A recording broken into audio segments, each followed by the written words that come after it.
अब पुण्यात्माओं, इस कहानी का, इस कथा का जो निष्कर्ष निकलेगा उस पे ध्यान देना। सत्साई बहन जी, बंदी छोड़ सतगुरु रामपाल जी भगवान की जय हो। सत्साई बहन, दास बड़ौदा से आगे पहुंच गया है और परमात्मा ने संध्या आरती भी करवा दी है। उम्मीद करता हूँ आपकी भी हो गई होगी। और देखो बहन, हर बार हम यही गलतियां करके, इसी प्रकार की थोड़ी बहुत हमारे मन में जो त्रुटियां रह जाती हैं, परमात्मा हमारा हाथ छोड़ के निकल जाते हैं और फिर हम ये धक्के खाते रहते हैं। फिर वो भगवान हमारे लिए दुखी होते हैं, परेशान होते हैं। फिर एक ऐसी लीला करते हैं आम व्यक्ति के यहाँ आने की, फिर उनको जेल, फिर उनके साथ में ऐसा दुर्व्यवहार। तो हम उस परमात्मा के लगातार दोषी ही होते जाते हैं। तो अब ये फाइनल चांस है बहन, हम सब जीव हैं। इस सृष्टि में केवल एक ही पुरुष है, बाकी सब आत्मा है, सब स्त्री हैं बहन जी। और हम त्रुटियां ना करें, इसके लिए तो परमात्मा ने हमारे को उस लाखों की भीड़ में से छांट के साथ संगतियां दी हैं, हमारे को सत्सेवक बनाया है। और परमात्मा ने अध्यात्म के वो उलझे हुए रहस्य, जो लाखों की संगत में कोई नहीं जान पा रहा था, रात दिन गुरु जी के साथ रह के भी परमात्मा ने सद्बुद्धि बख्शी आप और हम बच्चों को। और एक दूसरे के माध्यम से सारे राज खुले, सारे रहस्य खुले। परमेश्वर के वास्तविक आगमन के विषय में हमें जानकारी हुई कि भगवान दाढ़ी मूछ वाला है या परमात्मा 8 सितंबर 1951 से धरती पे आया हुआ है। तो बहन, अब हम किसी भी प्रकार की कोई त्रुटि ना करें। हर संभव हम कोशिश अपने भगवान को प्रसन्न करने का करें। अब ये जो सात संगति के लिए जो 9 नियम थे बहन, ये कोई ऐसा नहीं है कि दास बस ऐसे मन में आया लिख दिया और संगत में वायरल कर दिया। अगर परमात्मा ने निमित्त बना के अपने भाई बहनों के साथ में खड़ा होकर अगर मालिक ने निमित्त बनाया है, तो बहन उसका रीजन होता है। जो भी ऑडियो वीडियो मैसेज बनता है, हर एक का एक परमात्मा की तरफ से संदेश होता है, एक आदेश होता है।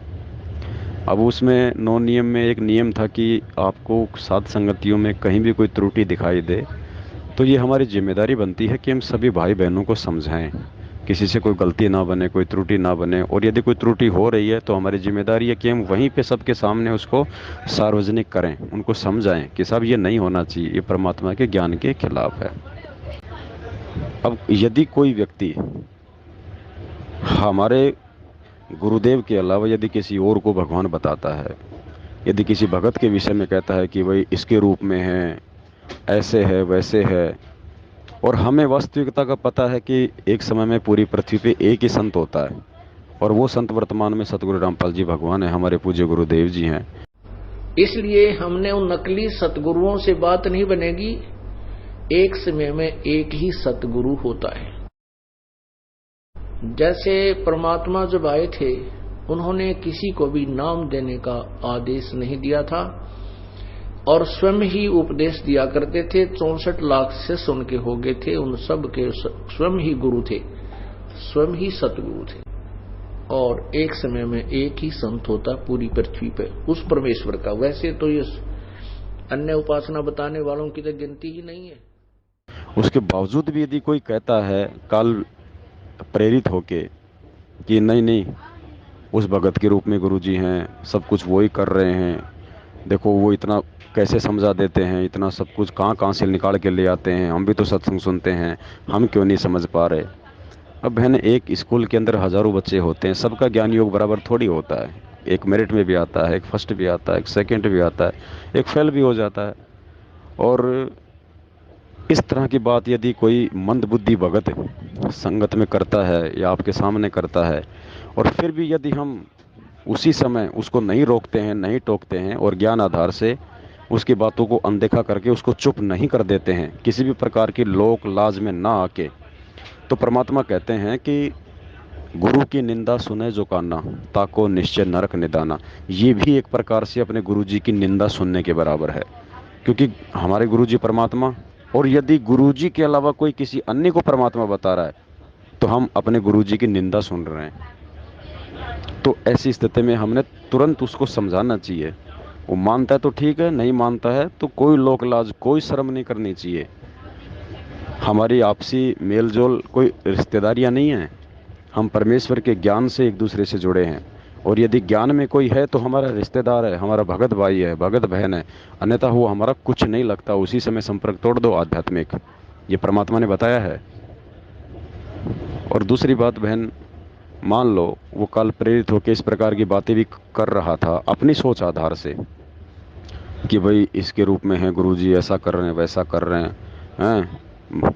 अब एक बात बताओ बहन, अगर उस नालायक को ही अगर इतना विश्वास हो अपने शब्दों पे, जो तुम्हें बता रहा था कि नहीं नहीं यही है, इसी के रूप में है, अब एक बात बताओ बहन, अगर उसको ही इतना विश्वास होता तो उसने मेरे चरण क्यों नहीं पकड़ लिए आते ही कि नहीं नहीं गुरुजी मैंने तो आपको जान लिया, मैंने आपको पहचान लिया, आप ही परमात्मा हो, आप ही हमारे भगवान हो, आप ही गुरुजी हो।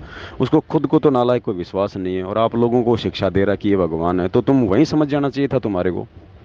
और तीसरी बात वो ये कह रहा था कि भाई हमने उनके सामने जिक्र नहीं करना, ऐसे ओपन नहीं किया जाता, बताया नहीं जाता। तो गुरुदेव ने सत्संग में क्या बताया, जब वो सतलोक आश्रम बरवाला में एक बहन नाम देने लग गई थी और नाम देने के बाद वो कहते थे कि भाई देखो इन बातों का गुरुजी के सामने जिक्र मत करना बिल्कुल भी, कि मेरे अंदर कबीर जी आते हैं वरना गुरुजी नाराज हो जाएंगे।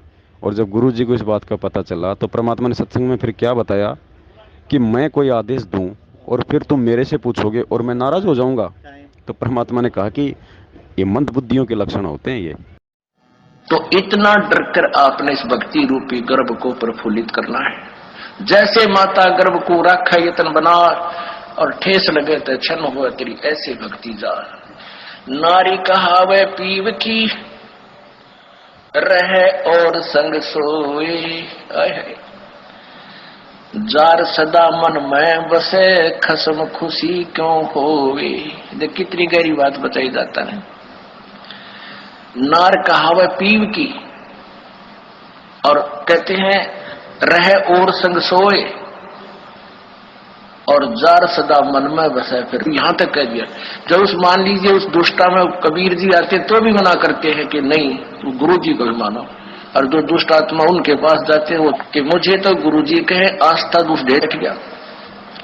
तो ऐसे हमने कहते हैं जैसे माता गर्भ को रख यतन बना और ठेस लगे तक क्षीण हो जाती रही, ऐसी भक्ति जा। जैसे किसी बहन को मुश्किल से गर्भ रहा हो कई वर्षों में, फिर वही जानती है कि किस प्रकार इस लाल को, इस बच्चे को परिपक्व करना है। सपने में भी डर लगता है कि कहीं करवट बदलते समय बालक पर दाब ना आ जाए, मेरा गर्भ खराब हो जाए। कितनी चिंतित रहती है, ऊंचे नीचे पर पैर ना टिक जाए, भगवान कहीं खान पीन में ऐसी गर्म वस्तु ना खा लो जिससे मेरा बालक खराब हो जाए। तो इतना डर कर आपने इस भक्ति रूपी गर्भ को प्रफुल्लित करना है। जैसे माता गर्भ को राखा यतन बना और ठेस लगे तो क्षण हुआ तेरी ऐसे भक्ति जा। नारी कहावे पीव की रहे और संग सोए,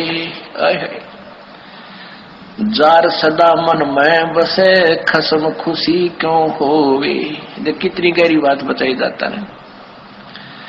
नार कहावे पीव की, और कहते हैं रहे और संग सोए, और जार सदा मन में बसे फिर खसम खुशी क्यों होए। आन उपासना, अन्य के अंदर आस्था नहीं रखनी। जैसे परमात्मा कबीर जी आए थे, 64 लाख शिष्य थे उनके उस समय, उन्होंने कभी नहीं बताया कि मेरे स्थान में किसी और में भगवान आवे है, उसमें जाकर पूज लो। अब उन दुष्टा ने के बका रखे ये बालक कि गुरुजी ने कहा है कि तुम ऐसे करो और ऐसे करो और उसको भगवान मानो, और गुरुजी का आगे नहीं बताना, नहीं वो नाराज हो जाएंगे। इन मंदबुद्धियों ने यह भी मान ली गुरुजी का आदेश, पीछे से 10-20 दिन यह बकवास चली थी, अब सेट हो गया। गुरुजी का मेरा आदेश और मेरे सामने आप कहो कि क्या आपने ऐसा बोला है और मैं नाराज हो जाऊंगा, यह भी स्वीकार होगी। तो ये ऐसे कुसंगत होती है, वो बर्बाद करती है उन्हीं को जो मंद बुद्धि होते हैं। नहीं तो ज्ञानवान तुरंत सोच लेते ये कोई बात है, इतने दिन हो गए गुरुजी ने 15 साल हो गए मैं नाम देते न, किसी को ऐसा कुछ कहा नहीं, कोई ऐसी दोगली बात करी नहीं। तो उन दुष्टों ने ऐसी चाल चली कि गुरुजी का आदेश बता दिया, सब बेचारे 10-20 ये उनके द्वारा बताएगी क्रिया करने लगे, तो हमारे उसे खत्म हो गए भगवान के अकाउंट से। अब उनको पता लगा, सभी अपना क्षमा याचना कर रहे हैं, 10-20 खराब हुए थे फिर सेट हो गए, उनको नाम देते। तो परमात्मा कहते हैं कि एक तरफ तो गुरुजी मुझे कह रहे हैं, और फिर दूसरे के पास आस्था रख रहे हो, तो उसके विषय में क्या बता रहे हैं कि नार कहावे पीव की और रहे और संग सोए, आस्था किसे में और नकली गुरु की सेन मान रही ऊपर ले मनते। और कहते हैं जार सदा मन में बसे, आस्था तुम्हारी दूसरे में हो गई है तो फिर खसम खुशी क्यों होए, वो परम पिता परमात्मा धनी हमारा क्यों कर राजी होगा। कहते हैं सेज बिछावे सूंदरी अंतर पर्दा होए, और तन सौंपे मन दे नहीं कदे न सुहागण होए। अब जैसे यही एक ये मोटा उदाहरण था जो अभी ये घटना हुई कि मुझे तो गुरुजी कहे आस्था दुष्ट ढेटनी में दुष्टा में, तो क्या बताते हैं सेज बिछावे सुंदरी यानी आत्मा और अंतर पर्दा होए, अंदर दोष रखे, अंदर में आड़ बना ली। और कहते हैं तन सौंपे मन दे नहीं, यानी शारीरिक तरीके से तो यहाँ आकर नमस्कार करे और आत्मा उस दुष्टा में। ये 10-20 से बिगड़े थे वो सेट हो गया अभी 10 एक दिन, ये पता नहीं अंडरग्राउंड कैसे एकदम चल पड़ा था सिस्टम। तो दास को पता चला जब उनको बता दिया कि तुम्हारा सब कुछ बर्बाद हो गया, तो उन प्यारी आत्माओं ने बहुत दुख हुआ इस बात का कि हमारा तो सारा नाश कर दिया उस नालायकों ने। ऐसे बहुत से झटके आएंगे, लेकिन ये हमारे ये परमात्मा का बाग किसी से बिगड़ नहीं सकता।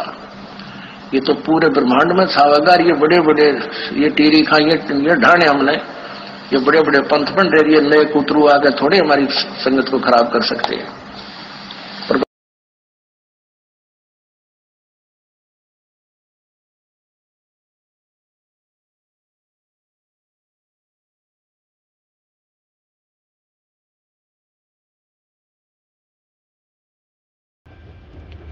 तो बहन बड़ी मुश्किल से ये बिल्ली के बाग का छिक्का टूटा है, और परमात्मा ने कहा कि ये तो कथा कहानियाँ जो होती हैं ये तो कोई भी अगर ध्यान से सुन लेगा, और यदि कोई अच्छी आत्मा होगी तो तुरंत उसकी आत्मा पे चिपक जाती हैं, तो ये तो कोई भी बात कर लेगा।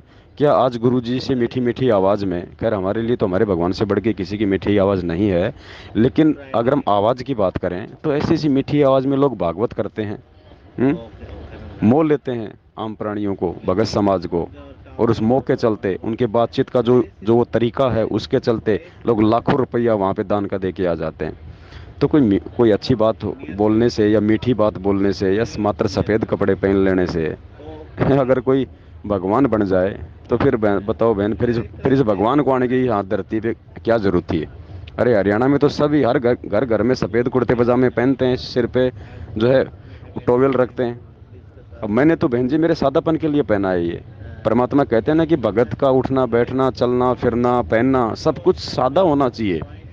तो मुझे अब उस जो है वो शर्ट वगैरह ये मुझे अच्छे नहीं लगते बाहर, ठीक है, लोअर वगैरह भाई रात को पहन लो, अपने घर पे पहन लो, लेकिन मुझे ये अच्छे नहीं लगते। तो दास ने कुर्ते पजामे से मान लिए, उठने बैठने में भी थोड़ी सुविधा रहती है, रात को सोने में भी थोड़ी जो है सुविधा रहती है। तो बहन ये कमजोरियां हैं हमारी। अब चलो यहाँ तो जब तक परमात्मा धरती पे हैं, इस प्रकार की यदि गलती हो भी जाती है तो हमारे पास में एक भूल सुधार का मौका है। और फिर क्या कहा परमात्मा ने कि अगर त्रिकुटी पे अगर ये गलती हो गई तो वहाँ तो ओरिजिनल काम होता है ना बहन, फिर कौन समझाएगा, फिर किसे समायोजन मांगेंगे, फिर कौन मौका देगा हमें। और क्या बताया गुरुजी ने कि जब तुम शरीर छोड़ के यहाँ से त्रिकुटी पे जाओगे तो वो सौपन होगा, एक सपना जैसा होगा।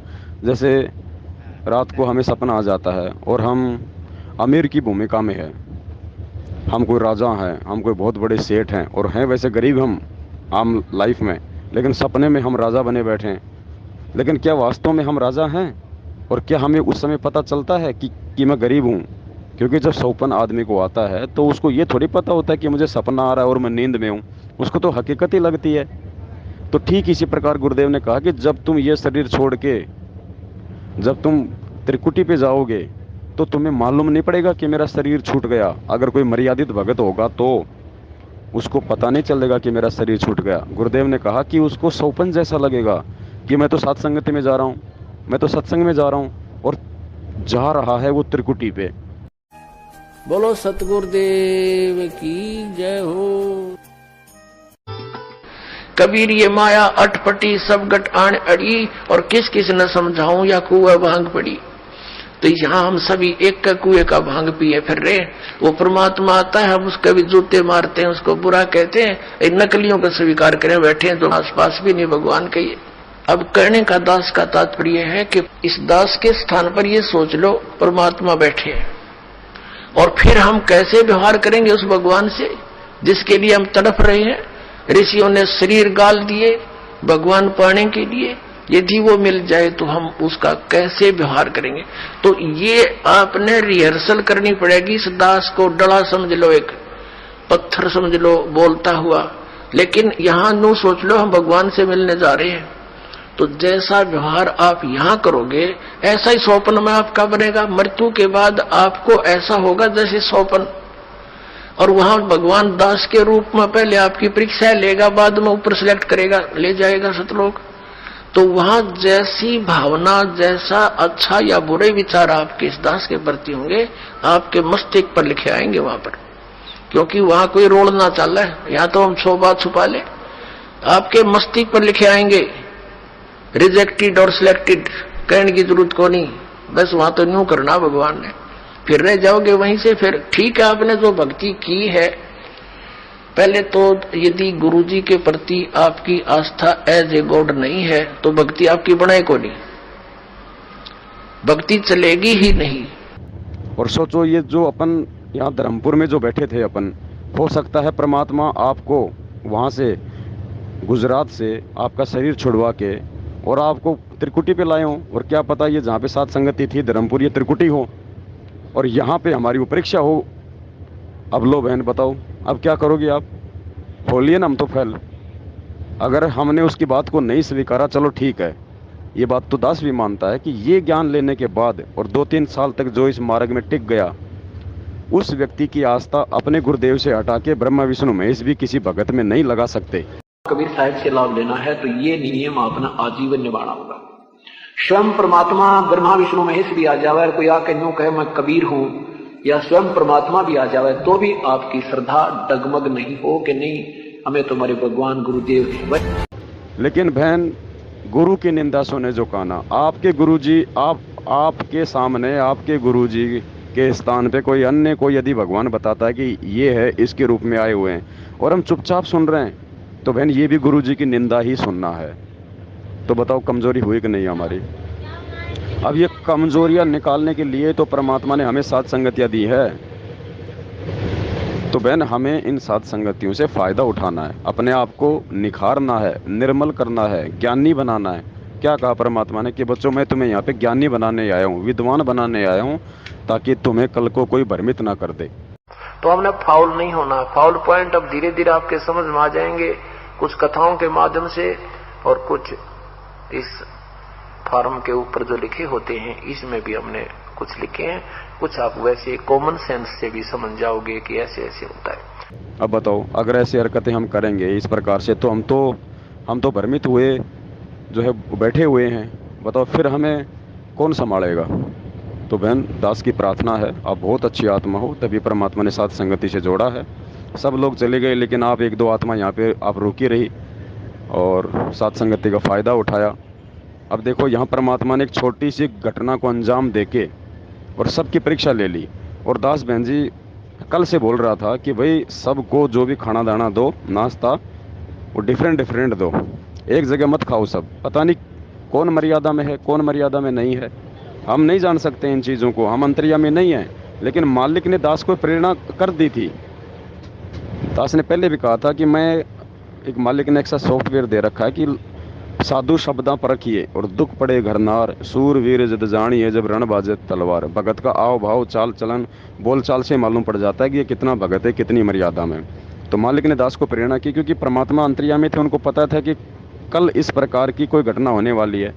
तो दास से एक दिन पहले संदेशा दिलवा दिया कि भैया देखो ये जो भी खाना दाना है, क्योंकि बहन हमें कोई लोकलाज नहीं करनी। अगर कोई बुरा माने तो 1000 बार माने, भगत तो मानेगा नहीं, और जिसकी मर्यादा खंडित है वो मानेगा तो मानता रहे, हमारा कुछ बिगाड़ नहीं पाएगा। तो लोकलाज नहीं करनी यहाँ पे मर्यादाओं को लेके। तो दास ने ये कहा था ना कि भाई सबको अलग अलग प्लेटों में दिया करो, पता नहीं कौन मर्यादा में कौन नहीं है, और हमारी जो है वो मर्यादा टूट जाए। और देखो वो हो गया, फिर दूसरे दिन आप लोगों के सामने आ गया सारा। तो बहन अब गलतियाँ नहीं, जो हुआ वो ये समझ लो कि परमात्मा ने हमारे को एक झटका देना था, क्या पता आगे चल के हम और भी कोई बड़ी गलती कर बैठते। अब इसमें सुमन बहन की भी परीक्षा थी, आपकी भी परीक्षा थी, जो दूसरी बहन थी महाराष्ट्र की उसकी भी परीक्षा थी, दास की भी परीक्षा थी कि दास के विषय में यदि कोई इस प्रकार की बातें करता है तो मेरे अंदर क्या भाव उत्पन्न होते हैं। देखो बहन, भगवान ने बहुत सोच समझ के दास को ये सेवा दी है। बरवाला कांड को लेके मैं और संजय दोनों खड़े हुए, एक को मान बढ़ाई चाहिए थी, एक काल प्रेरित था। वो खुद पता नहीं उसने क्या क्या नाटक किए संगत को अपने पीछे लगाने के लिए। मैं नानक की आत्मा हूँ, मैं अक्षर पुरुष की आत्मा हूँ, मैं नौमी श्रुति हूँ, मैं ही जगत गुरु हूँ। मतलब जो खुद इस प्रकार का नाटक कर रहा है, फिर भी संगत उसके पीछे नहीं लग रही, और इधर संगत जानबूझ के मेरे पीछे लगना चाहती है। और उसके बाद भी दास हाथ जोड़ता कि भाई क्यों तुम मुझे जो है उपाप का भागी बना रहे हो, क्यों तुम अपने कर्म फोड़ रहे हो। तो मेरी भी परीक्षा है बहन। गुरुजी देखते हैं कि इस नालायक के मन में कोई मान बढ़ाई तो नहीं है, ये कहीं कोई गुरु पदवी या कोई संताई, कोई महंताई की लालसा तो नहीं पाड़ जो है बैठा है अपने दिल में। तो बहन, हम सब की परीक्षा होती है। परमात्मा कहते हैं ना मालिक की, सतगुरु निकले शिकार पे लेके तीर कमान, मूर्ख मूर्ख मर गए और कोई बच गए संत सुजान। तो बहन, ये हम सब की परीक्षा है 2014 बरवाला कांड से, और ये अंतिम श्वास तक चलती रहेगी। कल को गुरुजी आएंगे तो भी परीक्षा चलती ही रहेगी। तो हमने हर बार, हर स्थिति में, हर समय अपने गुरुदेव भगवान और उनके अनमोल ज्ञान को ही दर्पण की तरह सामने रख के देखना है कि कहाँ काल है और कहाँ मेरे परमात्मा है, कौन मुझे ठगने का प्रयास कर रहा है, कौन मुझे कुप्रेरणा कर रहा है, कौन सा भगत सही है, कौन सा भगत गलत है। अगर ये तत्व ज्ञान लेने के बाद, मालिक ने इसको क्या बताया, थर्मामीटर, तराजू, सतगुरु से ये तत्व ज्ञान लेने के बाद बहन हमारे को पता चल जाना चाहिए कि कौन भगत किस किस्म का है, उसके हाव भाव से, उसकी बोलचाल से कौन कितना मर्यादा में है, हम किसकी संगति करके हम क्या सीख सकते हैं। बाकी बहन, आप समझदार हो, दास तो मंदबुद्धि और बेबुद्धि वाला इंसान है, फिर भी मालिक ने अगर खड़ा किया है तो परमात्मा जो बातें जो बुलवा देता है उससे दास भी बाद में सुनता है, और दास भी उन वचनों से कुछ जो है वो ग्रहण करता है, अपने जीवन में उतारने का प्रयास करता है, और भाई बहनों को भी सही रास्ते पे चलने की प्रेरणा देता है। क्योंकि हम सब एक परमात्मा के बच्चे हैं, और उस परमात्मा के बड़े बच्चे का ये फर्ज होता है कि अपने छोटे भाई बहनों को साथ में लेके चले। तो बहन, निकट भविष्य में सौपन में भी हमसे अपने परमेश्वर के स्थान पे किसी अन्य को समझने की गलती नहीं करनी है। वो छोटी सी कहानी जो कल परमात्मा ने दास को निमित्त बना के और आप जियों तक संदेशा पहुंचाया था साथ संगति में, कि भाई एक पतिव्रता औरत थी, उसका नाम रेणुका था, और उसके अंदर इतना पतिव्रता पद था कि वो जहाँ नहाने जाती थी वहाँ से पानी की पोट भर के लाती थी। पोट यानी जैसे गाँव में लोग खेतों में जाते हैं और वहाँ से भैंसों के लिए चारा वगैरह लाते हैं, तो एक कपड़े में बांध के लाते हैं, उसको गांठ मार के, उसको कहते हैं पोट। तो वो जो रेणुका थी, वो इतनी पतिव्रता धर्म पे थी, अपने पति के अलावा परपुरुष का सौपन में भी वो जिक्र नहीं जो है वो किया करती थी। वो उसके पास में पतिव्रता धर्म इतना ज़बरदस्त था कि वो पानी की पोट बांध के कपड़े में और लाके वो अपने पति को नहलाया करती थी। एक दिन ऐसे ही वो नहाने के लिए वहाँ गई हुई थी, तो उसने देखा कि एक जो बाल था, बाल किसी के सिर का बाल बहता हुआ आ रहा था, और परमात्मा ने बताया कि वो अर्जुन का बाल था, क्योंकि अर्जुन भी बहुत ज़्यादा हैंडसम था, सुंदर था, राजा था।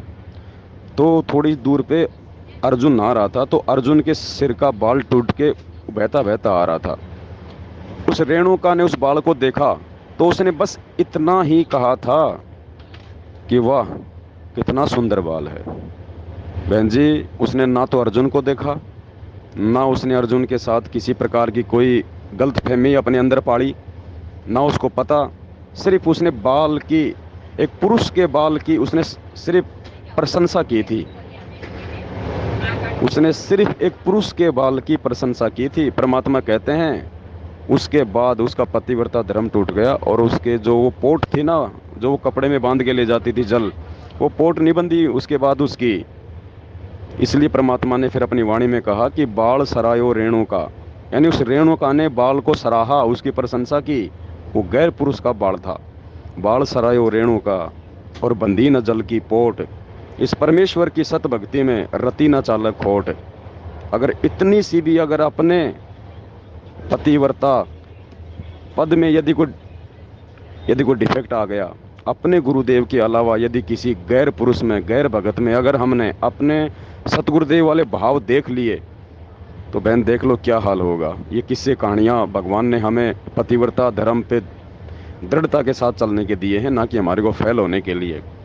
लेकिन आज कलयुग की पिछली पीढ़ी है, भगवान खुद धरती पे प्रकट है, इसलिए हम नादान अगर 100 गलतियां भी कर देंगे और यदि फिर भी हम उस परमात्मा से हृदय से क्षमायाचना मांगेंगे, तो भी वो दयालु परमात्मा हमें माफ़ करेगा।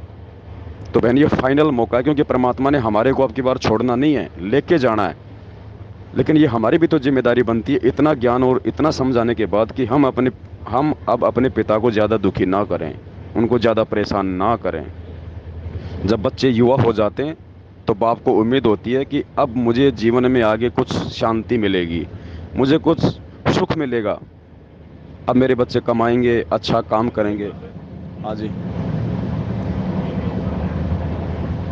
तो बहन हम ध्यान रखें इन सब बातों का, और अब आगे निकट भविष्य में हम अपने गुरुदेव भगवान को रत्ती भर भी दुखी ना करें, अपनी कमजोरी के चलते, अपनी सोच के चलते, अपने आध्यात्मिक क्रियाओं को चलते। तो बहन बस आपके छोटे भाई की तो आपसे ये प्रार्थना है। ठीक है बहन, उम्र में आपसे मैं छोटा ही हूँ, दास की तो 37 साल की उम्र है, और आपने कल बताया कि आप जी जो है वो 44 साल की हैं, और ज्ञान में हो सकता है थोड़ा सा आपसे बड़ा हूँ, क्योंकि परमात्मा ने 2013 में शरण में लिया था, आपको कब लिया मुझे पता नहीं। तो हो सकता है दास आपसे ज्ञान मार्ग में बड़ा हो, लेकिन सांसारिक उम्र में तो दास छोटा ही है। तो दास अपनी बड़ी बहन से प्रार्थना भी करेगा, और क्षमा प्रार्थ, और आप जैसे मैं क्षमा भी चाहूँगा कि बहन यदि आप जी को समझाने में या किसी भी प्रकार से यदि दास के कोई शब्दों में कोई त्रुटि रही हो, तो आपका छोटा भाई आपसे हाथ जोड़ के आपसे क्षमा की उम्मीद करता है। और हम कोई भी भगत भाई बहन किसी भी प्रकार से वो अपने गुरुदेव भगवान को चोट ना पहुंचाएं। और ये आप और हमारा तो सौभाग्य है बहन, जो रिहर्सल वर्तमान में हो रही है सात संगतियों के माध्यम से, और ये रिहर्सल परमात्मा उन्हीं आत्माओं की करवा रहे हैं जिन आत्माओं को परमात्मा ने इस कलयुग की पिछली पीढ़ी में पार करना है।